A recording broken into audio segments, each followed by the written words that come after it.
On the morning of the 28th of February 1994, Captain Robert G. Wright is about to make history. He prepares to engage 8 Bosnian Serb airplanes spotted in a no-fly zone. This would be the first military engagement in the history of NATO. A radar airplane issues a warning. Land or exit the no-fly zone or be engaged. After the second warning, Captain Wright is cleared to attack. He locks on and fires.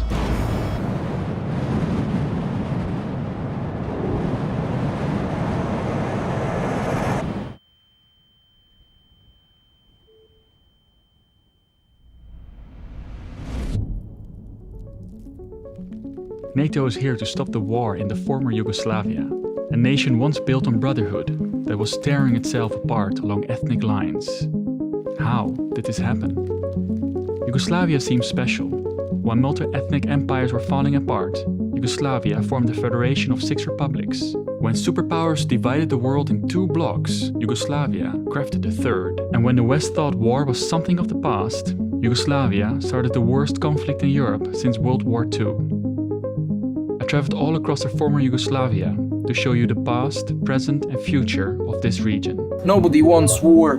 If it happens, well, we must be ready.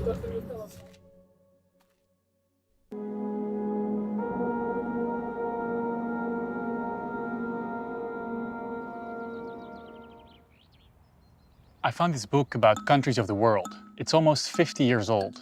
It has description and images from all over the world. Yugoslavia is the largest country of the Balkan Peninsula, it says. It talks of the Balkan Mountains, elongated islands, a federation consisting of Slovenia, Croatia, Bosnia-Herzegovina, Montenegro, Serbia and Macedonia. This federation has 4 languages, 3 religions and 2 alphabets. It was founded during World War I. For a modern viewer, that might seem weird. Why make a federation like this when everyone else is talking about nationalism? But actually, it's not weird at all. For the most part, this area has been dominated by foreign empires. I'm here at the river Drina. When the Roman Empire gets divided in 2, this river is the border. On this side, the Western Roman Empire, on the other side, the Eastern Roman Empire. And this will have huge consequences in the future, because these sides will both develop an own take on Christianity, Eastern Orthodox Christianity and Catholicism. 2 religions fighting over who Jesus loves more. But that's not the only lasting effect of foreign empires. When the Ottoman Empire invaded the Balkans, they brought Islam. Some groups converted. But despite these religious differences, the people in this area start to believe they have more things in common than divide them. They're all Slavs. Many speak these 2 languages that are so related they are mostly called under one name. And they feel oppressed by 2 empires. Serbia is the first to successfully fight for their independence. But it's the independence wish of a Bosnian Serb that will unite the Slavs. It just needed a world war to happen.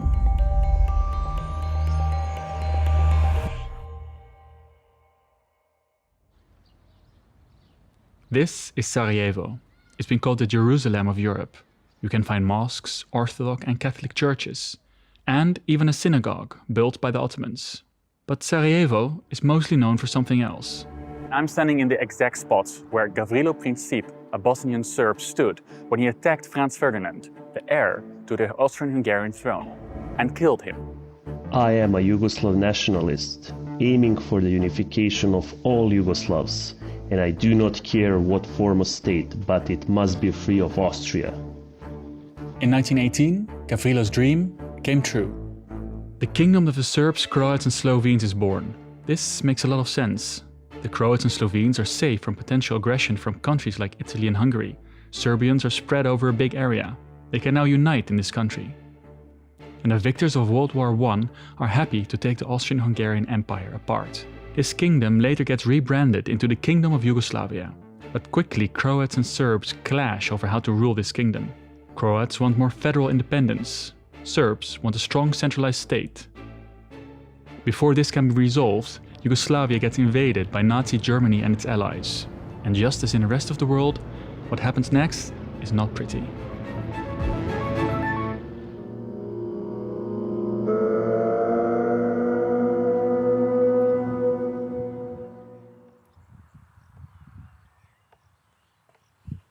I'm here at Jasenovac. This is the death camp run by the Croatian fascist regime, the Ustaše. It's basically Croatia's Auschwitz. The atrocities committed here are not done on an industrial scale, but with knives, hammers and scythes. It goes so far that the German commander said, "The Croats have gone raging mad." Hitler even intervened. The thing about World War II in Yugoslavia is that it's not an occupation, it's also a civil war. There are three groups. You have the fascist Croat group, the Ustaše, there is a loose federation of Serbian royalist resistance groups called the Chetniks, and there are the communist partisans. Both the Ustaše and Chetniks are extreme nationalists. Nation-states cleansed of other ethnic groups are all the rage in this time. The Chetniks wanted to unite all Serbians in one state, the Ustaše Croatia without Serbs, Jews and Roma. And the partisans want to have an independent socialist state where all ethnicities live together. These aims conflict and will lead to a lot of bad behavior. This monument lists 83,145 casualties, with the majority Serbs, Jews and Roma that were murdered. But most weren't killed here. In total, around 340,000 Serbs alone were murdered by the Ustaše. In response, Chetniks kill Croats and Muslims. Partisan forces fight Ustaše, Chetniks and also kill some civilians. Now it's important to point out that the Ustaše never had the support of more than 10% of the politically active population, and that not all Serbs supported the Chetniks. Many Serbs joined the partisans, and these partisans are the largest resistance group in the Second World War. They managed to liberate themselves without much foreign aid. But this new country needs a story to unite people after this civil war. There is one man that will think of such a story.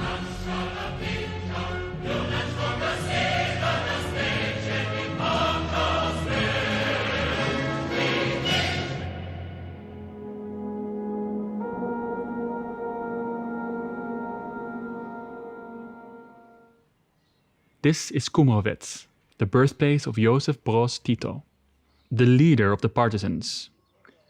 Kumrovec is located on the border between Slovenia and Croatia, and Tito himself was born from a Slovenian mother and a Croatian father, in that way embodying the Yugoslav ideal.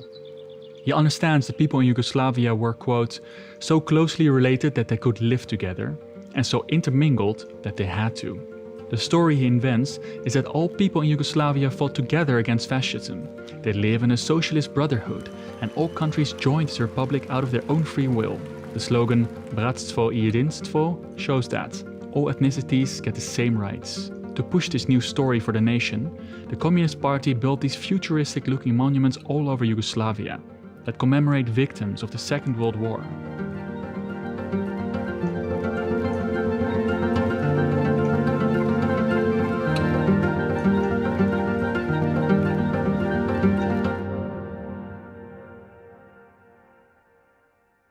Now don't be mistaken, Tito is a dictator, and people that criticize the party go to jail or worse. Religion is suppressed. But the story actually works. Interethnic relations can generally be described as good. Every year, people have it better. Healthcare and education are free. A consumer society is built. Is this a socialist utopia? Dobrodošli v naši čudoviti Jugoslaviji. Pridružite se nam v najuspešnejši socialistični državi, saj vendar naša dežela ponuja vse. Od čudovitih plaž do visokih gora, katoliške cerkve, otomanske mošeje in pravoslavne katedrale. Tu stojimo za bratstvo in enotnost, ter gradimo betonsko utopijo z domovi za vse. Potujemo na vzhod in zahod in se ponašamo s svojimi športnimi ekipami. Tu ne govorimo o tem, kaj so naši starši počeli med vojno, ter proizvajamo lastno Coca-Colo. Naši vrhovni voditelji ima prijatelje povsod po svetu. Upamo, da bo živel večno. Večno.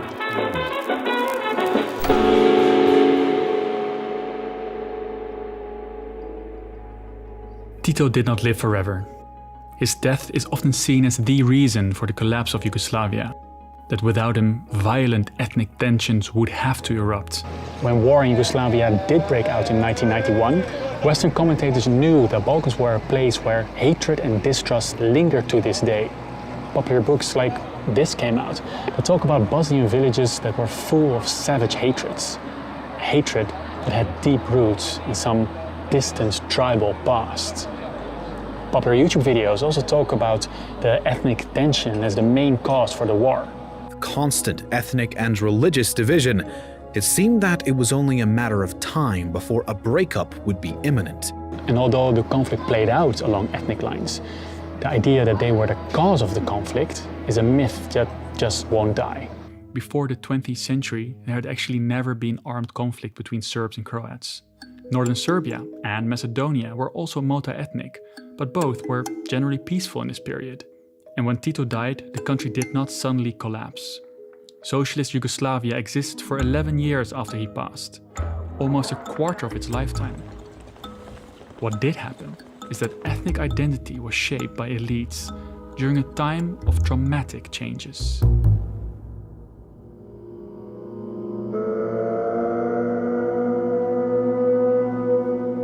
To start, Tito failed in preparing a successor, so the presidency rotates around the different republics. This leads to a power vacuum. A previous change in the constitution already gave the individual republics more power. And the richer republics soon feel a lot less solidarity with their poorer neighbors. Look at this graph of economic growth. The world was hit by a bad global crisis in the 70s and the 80s. Many countries are suffering in the early 80s, but then recover. In Yugoslavia, for 10 years, the situation only gets worse. It borrowed money from the IMF, but that demands neoliberal reforms in return. They push the country into a bigger crisis. In the 1990s CIA World Factbook, Yugoslavia has unemployment of 50% and inflation of 2,700. So this is a country with mass unemployment and never-ending crisis, where the same bread can be 4 times as expensive in a single month. And then something happens that will have an even bigger impact. To understand what that is, you have to look at this photograph. This is from the 1984 Winter Olympics, organized in Sarajevo. The Yugoslav delegation is sandwiched between the USA and the Soviet Union. That was also their position on the world stage. Yugoslavia was one of the founders of an organization of countries that was not part of the Western or the Soviet bloc. That this conference should call upon the powers of the world to disarm. If you want peace, stop preparing for war. A country where leaders from all over the world visited. Yet the relationship with the Soviets was never easy. The fear of a Soviet invasion kept the country together. But when communism starts crumbling, that fear evaporates. The Americans lose interest in supporting an unaligned socialist country, and people demanding change all over Eastern Europe scare Yugoslav communist elites. How will they keep power? They quickly understand if democracy comes, they need to appeal to national sentiments. And in Serbia, one leader grabs his chance.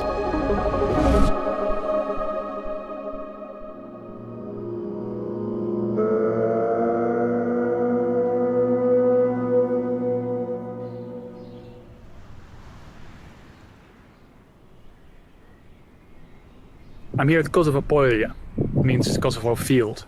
This place is extremely important for Serbian mythology, because in 1389 they fought a battle against the Ottomans, and this battle would lead to the end of the independent Serbian state. And it's also here that Slobodan Milosevic gives a speech in 1989, 600 years after the event. 6 centuries later now, we are being again engaged in battles and are facing battles. They are not armed battles, although such things cannot be excluded yet. The Serbian conservative elites made a plan to stay in power. What if they change the conversation? They don't want to talk about the economy, they want to talk ethnic conflict. So they paint Serbs as the age-old victims in Kosovo. On the television, World War II crimes of Croatian Ustaše are being broadcast all the time. Now Milosevic is often shown to be the only reason for the breakup of Yugoslavia and the wars by creating ethnic tension. And he's very important, but just part of the picture. The Slovenians have the strongest economy. They no longer feel like paying for the rest. They give up on the Yugoslav project. The Croats feel the same, and also that they are being dominated by the Serbs. The political elite in Croatia also rediscovered the Second World War and paint all Serbs as Croatian-killing Chetniks. Slovenia, Croatia and Macedonia hold independence referendums that pass, and they set the stage for the breakup of Yugoslavia. As we've seen before, when violence erupted in multi-ethnic communities, it was easily explained as something expected. And if you grew up in the West like me, all Serbs have been painted as blind followers of nationalist propaganda. Actually, Milosevic had a problem. The Serb population didn't want ethnic conflict. Many Serbs were living in multi-ethnic communities in Croatia and Bosnia. These were not multicultural paradises, but they were peaceful. We know this because we have polling data. In 1989, 66% of Croat respondents said relations in their own community were very good or mainly good. The Serbs in Croatia were even more positive. 72.1% said they were very good or mainly good. In the 80s, 29% of Serbs in Croatia were marrying Croats. But when asked about ethnic relations on the level of Yugoslavia, people say it is a lot worse. In Bosnia, where basically everyone lives in a multi-ethnic community, when asked about relationships in the Republic of Bosnia, just 24% say good. But when asked about their own community, 90% are happy. So the propaganda helped to give the idea relationships were bad on a national level. But in their daily lives, in the communities, when people meet Croats, Serbs and Bosniaks, people are happy. Ethnic identity is fluid. It depends on the context. People can have overlapping identities. They can feel Croat and Yugoslav. And most people don't wake up thinking about their ethnic identity. They think about their jobs, their family, their daily life. But there are things that can make ethnic lines hard. Fear, economic insecurity, and war. This is not our flag. This is communist flag. Serb elites wanted to make war and the defense of so-called innocent Serbians outside of Serbia the only acceptable story. So they sent in paramilitary forces to force conflict and atrocities exactly in those areas in Croatia where people are living together peacefully. Even then, the language of ethnic hatred doesn't fit. It was the largest opposition rally in Serbia since Yugoslavia's civil wars erupted. When the war starts, Serbs don't all rise up to support their ethnic brothers in Croatia. In Serbia, there were mass protests against Milosevic. 200,000 young Serbians don't want to fight and flee the country. And 50% of all Serbians and 80% of Belgrade residents dodge the military draft. The enemy of Serbian people, of Serbian future, is not in Washington, Moscow, London or Paris, but right here in Belgrade. And shame on us. So, far from ancient hatreds or politicians stepping into existing ethnic tension, this tension had to be created to silence the people that don't want war, to make war the only acceptable political talking point, and to keep a hold on power. When that was successful, horrible things happened in Croatia and then Bosnia.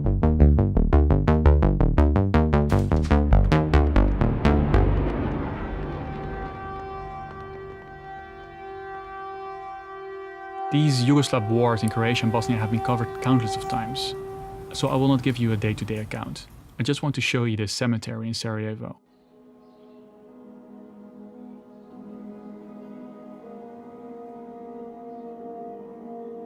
This place is full of people that died too soon.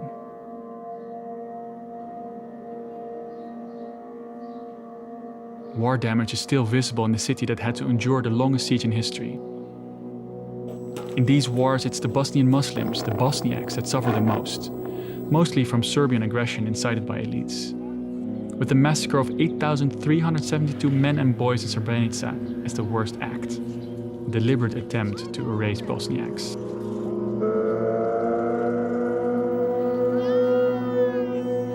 But it's also Croats that work together with the Serbs to divide Bosnia. They engage in ethnic cleansing of Serbs and Bosniaks. And some Bosniak soldiers engage in war crimes. This results in an estimated 1 to 200,000 deaths and millions of refugees. In 1995, after the NATO War of Intervention ends with the Dayton Accords, Bosnia was divided in two. A place where people once lived together peacefully, now divided along ethnic lines. Serbia and Montenegro continue Yugoslavia in a new union. But war in the region was not over. If you go to Kosovo, you'll notice something you don't see often these days. Streets named after American generals, monuments to former secretaries of state, and even a full-on statue for American President Bill Clinton. Why do they love America so much? This all has to do with what happens in 1999. Where ethnic tensions were low in most of Yugoslavia, Kosovo was different. The tension was between minority Serbs and majority Albanians. Serbia saw Kosovo as its province, but Kosovar Albanians tried to gain an independent status since the 80s. This was mostly low-level insurgencies and peaceful protests. Under Milosevic, they are suppressed. Still, their leaders support non-violent protests. But when they noticed they were not part of the 1995 peace treaty, Kosovar Albanians were done with peaceful protests. They start an armed struggle for independence. They target the Serbian minority living in Kosovo, attacking religious heritage and Serb security forces. And Milosevic, with his popularity falling again, answers with great force. They killed 8 of my cousins, men's boys. 2 of them they were age of 16 years old. I've seen a cut head, the eyes taken out, eyes, and I have not managed to continue anymore to look on them. Serb paramilitaries assaulted an estimated 10 to 20,000 women. And with the atrocities in Bosnia on their mind, NATO once again steps in. My fellow Americans, today our armed forces joined our NATO allies in airstrikes against Serbian forces responsible for the brutality in Kosovo. NATO expects this to be easy, but Milosevic doesn't fold quickly. So in a controversial move, they start hitting the infrastructure of the country, destroying almost half of Serbia's industrial output. This war was stopped as well, with Kosovo basically becoming a protectorate of the UN. They're removing the traces of what they see as the Serb occupation of Albanian land. And tens of thousands of Serbs in Kosovo fleeing their homes. An hour ago they were farming as they have for generations. Now they were setting out to become a refugee statistic. Yugoslavia finally ended when Montenegro voted to leave the Union in 2006.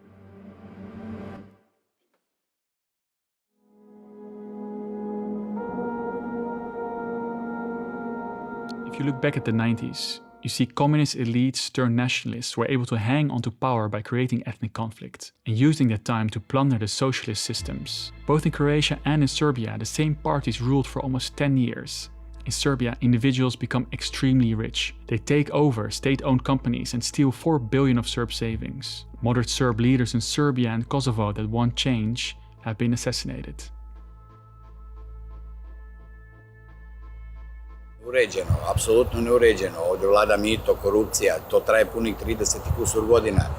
Vlada nacionalizam, šovinizam, da ne govorim, jednostavno veliki je stepen korupcije. In Croatia, the leading party has made the biggest blunder of all countries transitioning from communism. They used the money to support separatist insurgencies in Bosnia. They even used intelligence agencies to spy on soccer clubs that were playing the president's favorite. Really. With socialist Yugoslavia buried for over 30 years, I wanted to know what the legacy of this country is. How do the present and the future look? I can share statistics. Press freedom and corruption indices put former Yugoslav countries low on the list in Europe.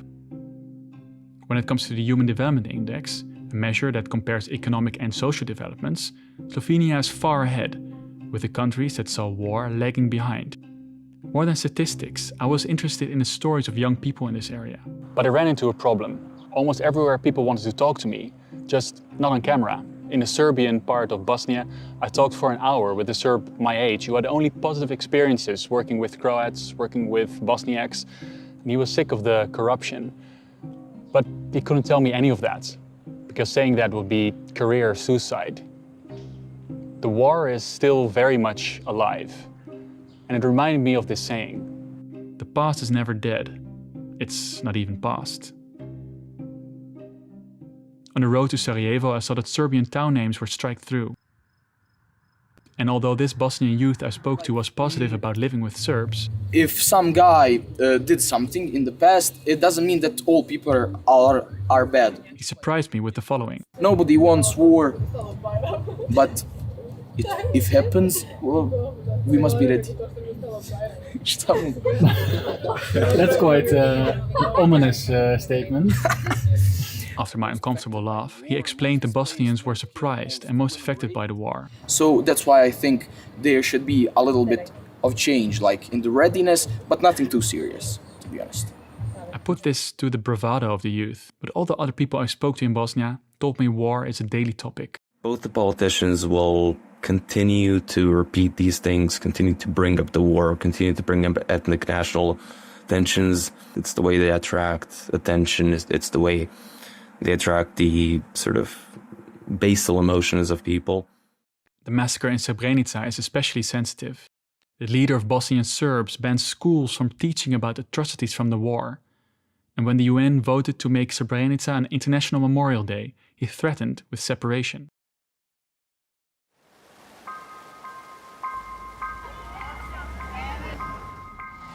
In Belgrade, Serbia, the recent past is visibly present. You can find many memories of the bombing and disagreement with Kosovo's move to declare independence in 2008.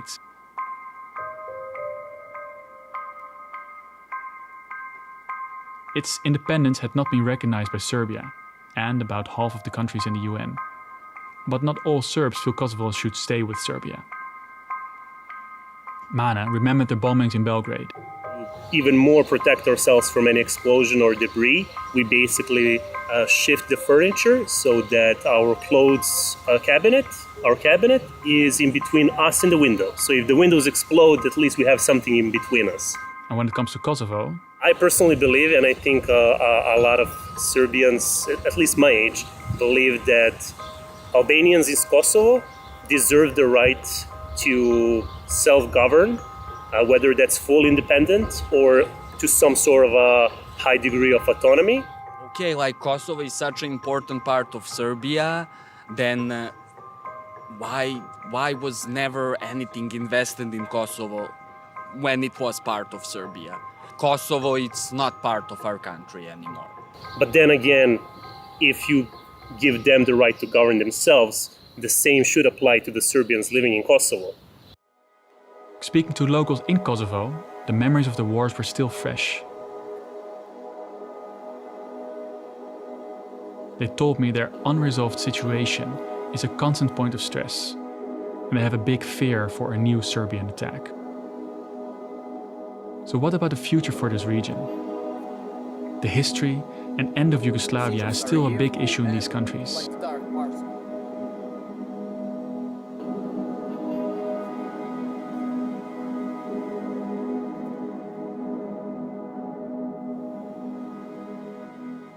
But in some way, much older trends are at play.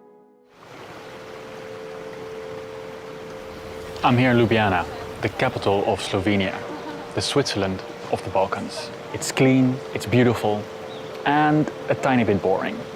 But don't tell the Slovenians I said that. They don't like to be called Balkan. And although you can get a typical Balkan burek, I'm at the Kompios burek.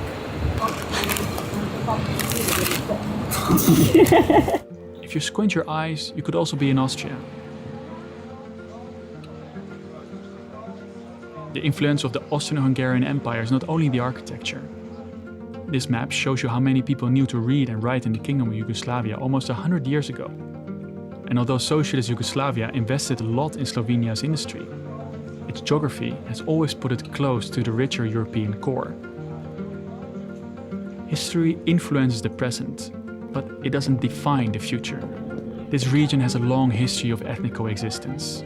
The Ottoman Empire was not interested in creating an Ottoman people. They gave ethnic and religious minorities relative freedom. But it's modern politicians that focus not on those long times of peace, but on times of war, using ethnicity to divide people, a trend you can unfortunately see all over Europe. The situation is hard not to make you sad, because the politics are so different from the people. Everywhere I came, I only had extremely positive experiences. The young people I spoke to were open to other cultures. The former Yugoslav states are some of the most beautiful places in Europe. Its people take pride in being the most hospitable.